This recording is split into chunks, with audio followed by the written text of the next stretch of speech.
ধানের শীষ জিতে যাক। প্রিয় সম্মানিত উপস্থিতি, মঞ্চে উপবিষ্ট আছেন বাংলাদেশ জাতীয়তাবাদী দল বিএনপি, অন্য সহযোগী সংগঠনের নেতৃবৃন্দ সহ দীর্ঘ ত্যাগের পটভূমিতে একটি ত্রয়োদশ জাতীয় সংসদ নির্বাচন অনুষ্ঠিত হতে যাচ্ছে আগামী 12 ফেব্রুয়ারি। সেই নির্বাচনী প্রচার প্রচারণা অংশবিশেষ আজকে ঐতিহ্যবাহী গাজীকান্দি বহু লোকজনের সমাগম। এই উপস্থিতি দেখে আমি আপনাদের মাঝে সংক্ষিপ্ত আকারে আমাদের সুমার কিরণ সাহেবকে ধানের শীষ মার্কায় একটি করে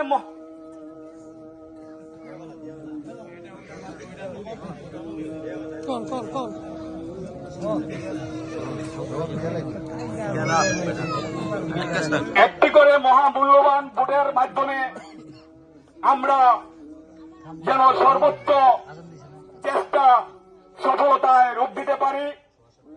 পদ্মার আড়ালে আমার মা বোনেরা আছেন, উপস্থিত মা বোনেরা আছেন, সম্মানিত ব্যক্তিবর্গ যারা আছেন, সকলের কাছে আমার বিনীত অনুরোধ, আমি বাংলাদেশ জাতীয়তাবাদী দল বিএনপিকে ভালোবেসে আপনাদের আমাদের পবিত্র ভোট আমানত ফিরিয়ে আনার লক্ষ্যে দীর্ঘ ত্যাগের পটভূমিতে আন্দোলনে অংশগ্রহণ করতে গিয়ে জেল জুলুমের শিকার হয়েছি।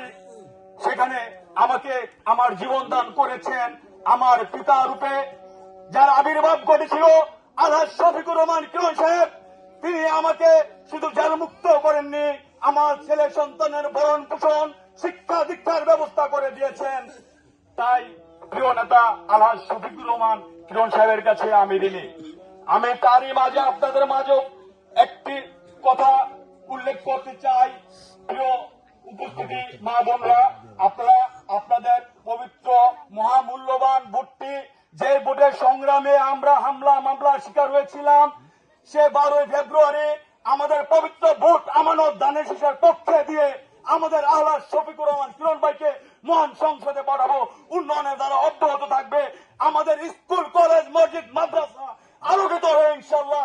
এই আশা আপনাদের মাঝে ব্যক্ত করে আমি আমার সংক্ষিপ্ত বক্তব্য শেষ করছি। বাংলাদেশ জাতীয়তাবাদী দল জিন্দাবাদ। শহীদ জিয়া অমর হোক, দেশনেত্রী বেগম খালেদা জিয়া অমর হোক, তারুণ্যের অহংকার জনাব তারেক রহমান জিন্দাবাদ, আলহাজ শফিকুর রহমান কিরণ ভাই জিন্দাবাদ জিন্দাবাদ জিন্দাবাদ।